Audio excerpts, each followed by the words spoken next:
Hello everyone, आप सभी का स्वागत है। तो आज है हमारे पास 11th क्लास का स्ट्रेट लाइन का क्वेश्चन जो कि मोस्ट इंपॉर्टेंट है। देखिए क्या है, find the distance of a line from a point 1 2 along the 2x minus Y equal to 0। तो अभी तक आपने एनसीईआरटी के जितने भी पिछले क्वेश्चन किए उसमें क्या होता था, एक स्ट्रेट लाइन होती थी। ठीक है, जैसे कि ये दे रखी है 4x plus 7y plus 5 equal to 0।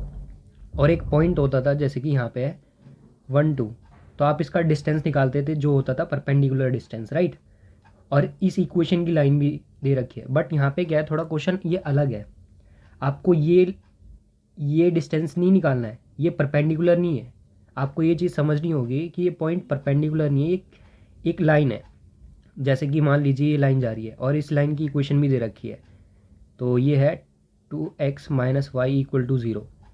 तो आपको इसको करना क्या है, सबसे पहले ये जो लाइन जहाँ पे कट कर रही है, ये इंटरसेक्टिंग पॉइंट है, ये निकालना पड़ेगा, तभी आप ये डिस्टेंस निकाल सकते हैं। जैसे कि इसको नेमिंग कर देते हैं पी और ये हो जाता है क्यू।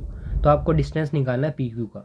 इससे पहले जो आपने क्वेश्चन करें वो होता था perpendicular distance from the point, जो ये अब मैं शेड कर रहा हूँ, वो निकलता था इस वाले फॉर्मूले से, डिस्टेंस वाले से, राइट। तो ये वो वाला क्वेश्चन नहीं है। डिस्टेंस फॉर्मूला आपको याद होगा, ये वाला, जो कि क्या होता था, परपेंडिकुलर डिस्टेंस होता था। और उसका मतलब होता था इस पी पॉइंट से ये वाला डिस्टेंस, परपेंडिकुलर डिस्टेंस। बट ये वाला क्वेश्चन वो नहीं है। तो आप ये क्लैरिटी लेके आए सबसे पहले इस क्वेश्चन में। तो हमें निकालना पी क्यू का डिस्टेंस। तो सबसे पहले ये इंटरसेक्टिंग पॉइंट निकालना पड़ेगा क्यू, इसके कोऑर्डिनेट है ना, हमें ये निकालना पड़ेगा। वो कैसे निकलेगा आपको पता है, इन दो इक्वेशंस को सॉल्व करके। तो हम एलिमिनेशन लगा देंगे। जैसे कि फर्स्ट इक्वेशन है 4x प्लस 7y और प्लस का 5 है, उधर जाके माइनस का 5 हो जाएगा। और दूसरी इक्वेशन ये है, तो मैं इसको, दूसरी इक्वेशन आपको ये दिख रही है, इसको मैं 2 से मल्टीप्लाई कर दूंगा तो 4x minus 2y equal to 0। तो ये एलिमिनेशन से कैंसिल आउट, ये प्लस का हो जाएगा और ये भी प्लस। तो ये हो गया 9y इक्वल टू 5 माइनस का। तो y की वैल्यू क्या आ गई, -5/9। ऐसे ही आप x की वैल्यू निकाल लेंगे किसी भी इक्वेशन में पुट करके। तो मैं फर्स्ट वाली में ही कर रहा हूँ, इस वाली इक्वेशन में। ये माइनस का y उधर जाके प्लस का हो जाएगा। तो x की वैल्यू क्या आ जाएगी, y आ चुका था 5/9, x की वैल्यू आ जाएगी, वो 2 डिवाइड में चला जाएगा डिनोमीटर में, तो हो जाएगा 5/18, क्योंकि 9 पहले से था तो मल्टीप्लाई हो जाएगा। तो ये आपके पास कोऑर्डिनेट आ चुके हैं ये वाले q के, जो कि है x है 5/18 और y है -5/9। तो आपको डिस्टेंस निकालना है पी क्यू का। तो अब ये क्वेश्चन निकल चुके हैं, है ना।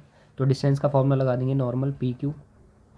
तो ये हो जाएगा x1 माइनस x2 या फिर x2 माइनस x1। तो क्या आ जाएगा, जैसे कि -5/18 -1 का होल स्क्वायर, ऐसे ही x2 y2 माइनस y1 का whole square. Minus minus plus होता है, पहले एलसीएम सॉल्व कर लीजिए। तो ये हो जाएगा 18 और 5 -23/18, और यहाँ पे हो जाएगा 18 और -23/9 का होल स्क्वायर। आप डिनोमीटर सेम रखने के लिए कर सकते हैं, जैसे कि इसको 2 से मल्टीप्लाई कर दीजिए ताकि डिनोमीटर सेम हो जाए। तो ये कैसा हो जाएगा, हाँ, -23 का 23/18 का होल स्क्वायर, और ये हो जाएगा -46/18 का होल स्क्वायर। ऐसा क्यों किया, ताकि डिनोमीटर सेम रहे और वो रूट से निकल जाए, राइट। अब इसके बाद सॉल्व कर लीजिए। तो 23 का स्क्वायर क्या होता है, पॉजिटिव हो जाएगा, 529, प्लस में 46 का स्क्वायर क्या होता है, निकाल लेते हैं, 16, 36, 48। तो ये आ गया हमारे पास 6112 अपॉन में 18 का स्क्वायर 324। इन दोनों को ऐड कर देंगे तो क्या आ जाएगा हमारे पास, 5462 अपॉन में 324। ये रूट में। अब आप इसको रूट से बाहर निकालेंगे तो एलसीएम लेना पड़ेगा वही।